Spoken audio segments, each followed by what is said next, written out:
Morning. So,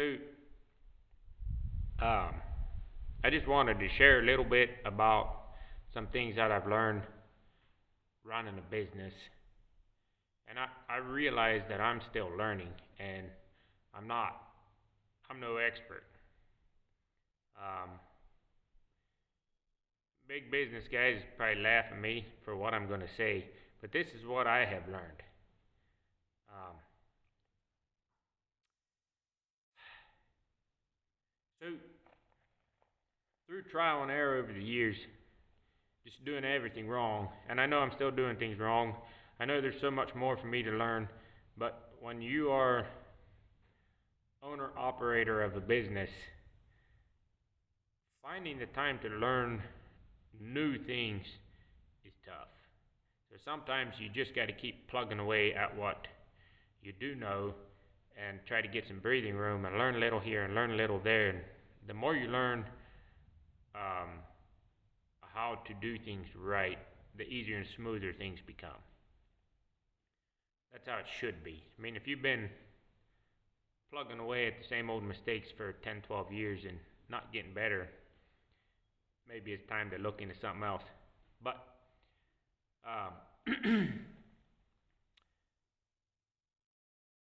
so your business, if you're truly operating a business, your business needs to be a separate entity. There's too many small business owners, that's exactly what I did. I didn't understand that the business is a separate entity.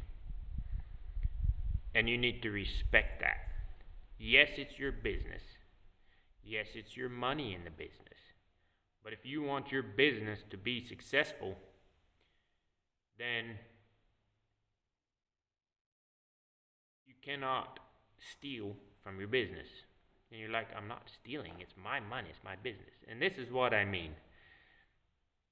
You need something in your personal life, so you have $10,000 saved in your business, or maybe you don't even separate it. You just go out and you do a job, and the money you get after the job, you think, that's mine to spend. All of it. If you operate your business that way, you will always be on the edge of disaster and you won't be able to figure it out. So, how do you separate it? You need a separate account for your business. And you do not mix personal and business. So, what you have to do is, if you're working alone, or even if you hire people, you have to figure out how much you earn hourly for your business. So, if you're working in or on your business, what is a fair wage to pay yourself? Now, let's say I go out and I work hard on a job and I get it done extra fast, and I make $50 an hour in earnings for the business. I earn $50 an hour. Great. Now I'm going to pay myself $50 an hour. No, you can't do that. Your business has to make a profit off of your hours as well, even if you're the owner. So if you're bringing in $50 an hour,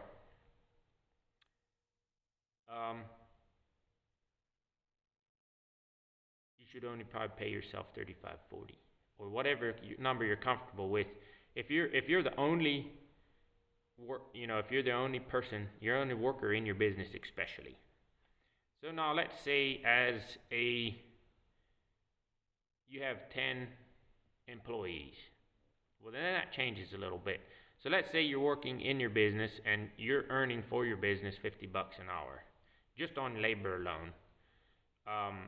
But you're managing 10 employees who are all earning $50 an hour for the business. Now you're going to pay them 30, 35, because you can't pay them 50, because that's all they earn. And the business needs operating cash, tools, gas, truck, insurance, all of those things. So you have to figure out the cost of your business, and you have to keep enough cash in reserve to pay for all the expenses and costs.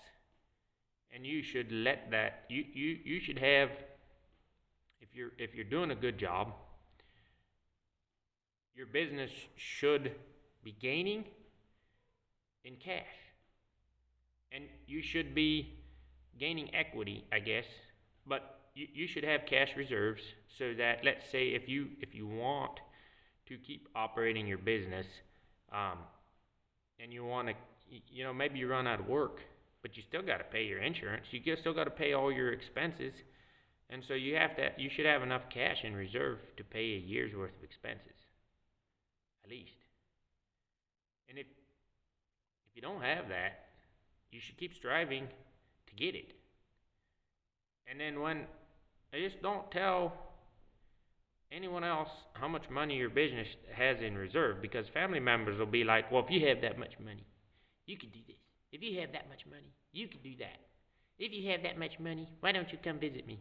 It's like, well, it's not, yes, it's my money, I own it, but if I want this business to be successful and keep operating comfortably and not on the brink of disaster constantly, that has to stay there. That's not my money to spend. You have to be strict with yourself, and you got to draw a line, or you will always be reacting to everything. You're reacting to this, reacting to that. You're rushing here, rushing there. You've got no peace. So you figure out how much to pay yourself, and be honest. If you only work 8 hours, you pay yourself for 8 hours. Don't be like, well, I was tired today, I only worked 6 hours, but I still want the money, so I'm going to pay myself for 10 hours. That's robbing Peter to pay Paul, because you're screwing yourself, you're shooting yourself in the foot for the future. So work hard and pay yourself according to what you've done. By the way, if you have employees and you're pulling that kind of shit, you're paying yourself far more than what you're actually doing, and you're just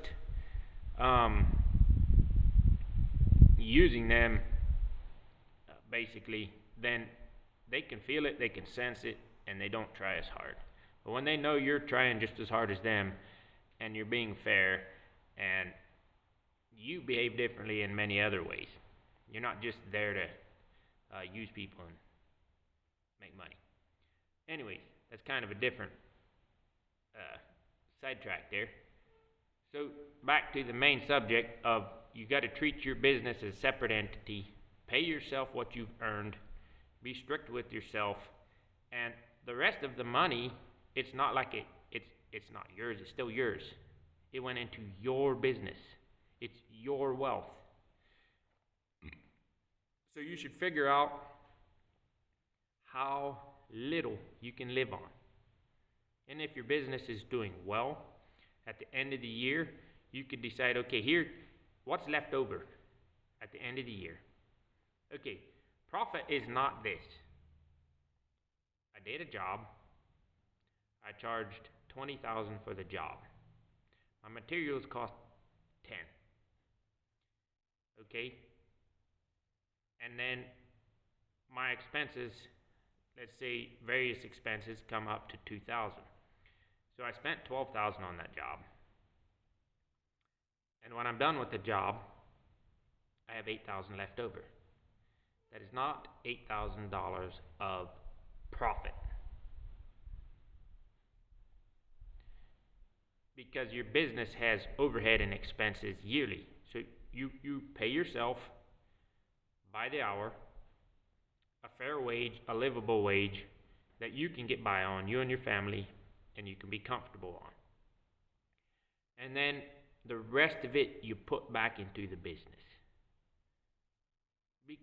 And you let it pile up. Because one day, your tranny on your truck's going to go out. And it sucks when you have to go out and earn that money to pay for it. You don't have it already. So if you get to the end of the year, you've done your paperwork, you're ready for taxes, and you look at what, after everything's paid for, then you go and you look at that money. Let's just pull a random number out of there and say a small business like mine, let's say I had $25,000. Expenses are paid for. I got another job coming in. I got $25,000. Okay, that is the moment where I decide, okay, my trailer's pretty shitty. Do I want a new trailer? I think I can squeeze another year out of it. It's okay. Okay. So I'm not going to spend that now. Then I could say, well, after I look at everything in the business that I could possibly spend it on and decide either to buy, okay, this chainsaw doesn't run for shit. It's actually slowing me down because I have to fiddle with it so much. I'm going to buy a new chainsaw because it's going to make me more productive. Okay, my nailer, I'm having to clean it every week and fiddle with it, and it's misfiring, and the nails are only shooting in half the way, and then I'm having to pound them with the hammer. Okay, let's buy a couple new nailers because it's going to make me more productive. Good. Okay, then after you've done that, then you look at what's left, and you say, leave it in here? How much do I need in emergency reserve? And how am I doing in personal life? Okay, well, personally, I paid myself enough to where we have everything we need. We did some fun stuff. I really don't need any more money in my personal life. So you just leave that money in there. And you could shift it to a savings. You could just shift it to a savings and keep doing that and then invest it into something else and grow your business, or invest into a new thing. Or you could just save it for your future, because one day you're going to get old. You ain't going to be able to do what you're doing now. You ain't going to be able to earn what you're earning now.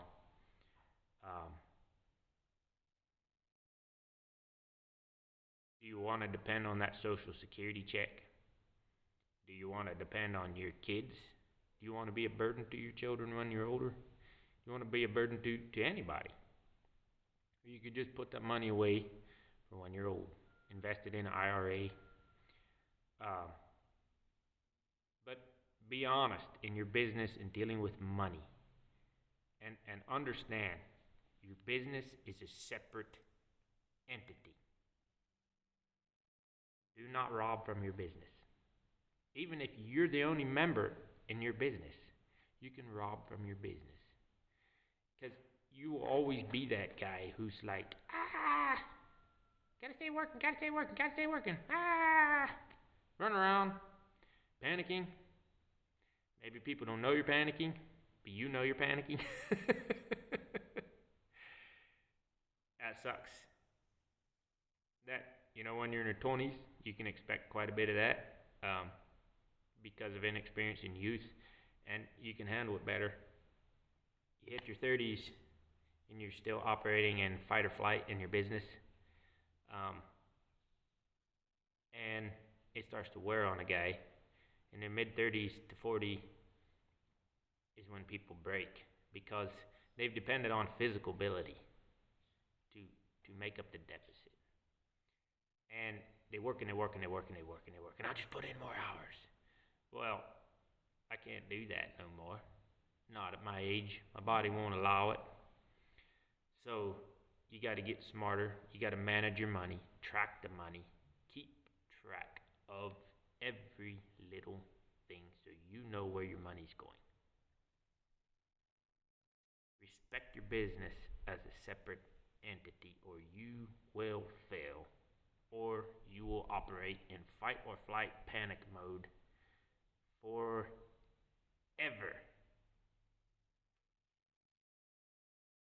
I hope that was insightful and helpful, because I was that guy. I'm still learning how to do it right. It's kind of one of those things where you need to do better, and you're doing better, but you could get even better. And you're still learning, and you're maybe not even sure exactly where to go yet from here. But you're on a path to learning. And once you start learning, it's easier to keep learning.